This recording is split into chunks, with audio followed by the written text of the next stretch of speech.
చాలా కష్టం. Okay sir, మరొక అంశం సంజీవ్ ఖన్నా గారు మాజీ చీఫ్ జస్టిస్ చేసిన వ్యాఖ్యలు, నేను ఏ పదవులు తీసుకోను, ఇది ఒక మెసేజ్ అనుకోవచ్చా?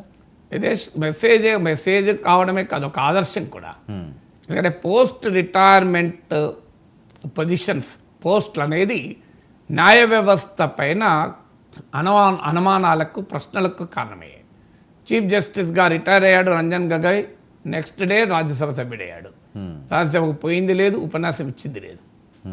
6 ఏళ్ళు ఇన్నేళ్లలో రాజ్యసభలో ఆఖరికి కాన్స్టిట్యూషనల్ ఆస్పెక్ట్స్ వచ్చినప్పుడు కూడా రంజన్ గగోయ్ మాట్లాడడం మీరు ఎక్కడ చూసారా మీడియాలో? అవును. వెరీ అన్ఫార్చునేట్ కదా, వెరీ సెలబ్రేటెడ్ జడ్జ్ కదా.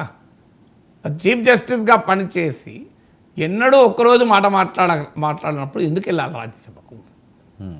అసలు వాయిసే వినిపించదలుచుకున్నప్పుడు రాజ్యసభకు వెళ్ళి ఏం చేయాలి? సచిన్ టెండూల్కర్ ఒక్కరోజు మాట్లాడింది లేదు, ఆఖరి క్రికెట్ గురించి కూడా మాట్లాడింది లేదు. ఎందుకు వెళ్ళాలి వీళ్ళు? నాకు నిజంగా అర్థం కాదు. సచిన్ టెండూల్కర్కు పార్లమెంట్ సభ్యుడిగా కొత్త గౌరవం వచ్చేది ఏంటి? క్రికెట్లో ఆయన చూపిన టాలెంట్కు భారతరత్నే వచ్చింది కదా, ఇక రాజ్యసభ సభ్యత్వం అంతకన్నా ఎక్కువనా?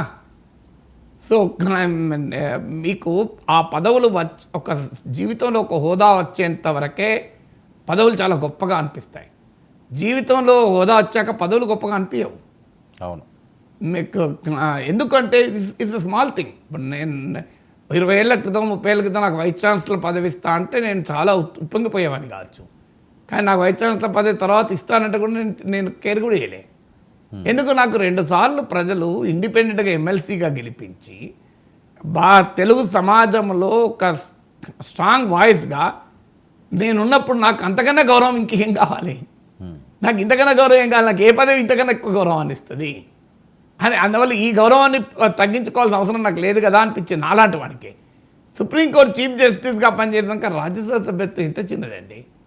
ఏదో నాలాంటి వాడికో మీలాంటి వాడికో రాజ్యసభ సభ్యత్వం ఎక్కువ కావచ్చు, కానీ జస్టిస్ రంజన్ గగోయ్ లాంటి వారికి అన్ఫార్చునేట్లీ కీలకమైన జడ్జిమెంట్లు ఇస్తారు, తెల్లారి గవర్నర్లుగా అపాయింట్ అవుతారు. ప్రభుత్వానికి వినసొంపుగా ఉండే, ప్రభుత్వం ఆనందపడే జడ్జిమెంట్లు, ప్రభుత్వం ఆనందం కొరకు ఇచ్చారని అంటలేను, మళ్ళీ జడ్జెస్ పైన నేను మోటివ్స్ అట్రిబ్యూట్ చేయలేను. కానీ సుప్రీంకోర్టు జడ్జిలుగా రాజ్యాంగం ప్రకారమే వారు భావించినట్లు తీర్పు చెప్పినా అది ప్రభుత్వానికి చాలా ఆనందకరంగా కొన్ని తీర్పులు ఉండొచ్చు, కొన్ని వ్యతిరేకంగా ఉండొచ్చు. ఆనందకరంగా తీర్పులు ఇచ్చిన వాటిలో కీలక పాత్ర పోషించిన జడ్జిలు తర్వాత గవర్నర్లుగా ఇతర పదవుల్లో ఉండడం అనుమానాలకు దారితీస్తుంది కదా. ఎందుకంటే ఇండియన్ జ్యుడిషియరీ ఇండిపెండెంట్ అంటే జస్టిస్ ఇవ్వడమే కాదు, justice seems to have been given అన్నారు. న్యాయం అందించడమే కాదు, న్యాయం అందించినట్టుగా కూడా చూడాలి. తాడి చెట్టు కింద కూర్చొని పాలు తాగినా కళ్ళనుకుంటారని ఎందుకుంది తెలుగులో సామెత. సో మీరు ఏ దురుద్దేశం లేకపోయినా కూడా ప్రజల్లో ఈ ప్రశ్నలు వస్తాయి. అరుణ్ జైట్లీ న్యాయశాఖ మంత్రిగా పనిచేశాడు. ఆయన ఏమన్నాడు తెలుసా? నాకు న్యాయశాఖ మంత్రిగా పెద్ద పని ఏంటంటే ఎంప్లాయ్మెంట్ అన్నాడు. అదేంటి అంటే రిటైర్ కాబోతున్న జడ్జిలంతా క్యూ కడతారు, మాకు ఏదైనా కమిషన్కు పదవి లేదా పొలిటికల్ పదవి. కొంతమంది అయితే ఏకంగా రాజకీయ పార్టీల్లోనే చేరిపోతున్నారు, చేరి రాజకీయ నాయకులుగా మారుతున్నారు. అందుకే ఒక చర్చ కూడా జరుగుతుంది, కనీసం కూలింగ్ పీరియడ్ అని ఉండాలి అని.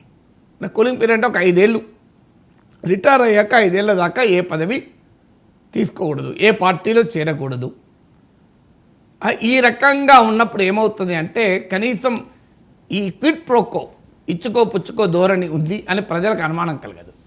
అందువల్ల ఈ మధ్యకాలంలో పెరిగిన ధోరణి రిటైర్మెంట్ అయిన మరుక్షణమే ఏదో ఒక పదవిలో ఉండడం, ఇది న్యాయ వ్యవస్థ పైన అనవసరంగా అనుమానాలకు కారణమైంది. అందువల్ల చీఫ్ జస్టిస్ సంజీవ్ ఖన్నా నేను రిటైర్ అయినాక ఏ పదవి తీసుకోను, న్యాయ సేవలే అందిస్తాను అనడం చాలా గొప్ప ఆదర్శం.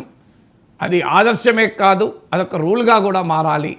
న్యాయమూర్తులు రిటైర్ అయ్యాక కొన్నేళ్ల వరకు వాళ్ళు భారతదేశ పౌరులుగా వాళ్ళకి హక్కులు ఉన్నాయి, రాజకీయాల్లో చేరొచ్చు, వాళ్ళు ఏ పదవిని స్వీకరించదు. At least few years of cooling period అయినా ఉండాలి సార్. ఎందుకంటే మన న్యాయ వ్యవస్థ చాలా గొప్పది, దానిపైన ప్రజల విశ్వాసం కూడా చాలా ఎక్కువ. ఆ విశ్వాసం సన్నగిల్లకూడదనే నా ఆవేదన. Sir thank you sir, thank you so much. ఇది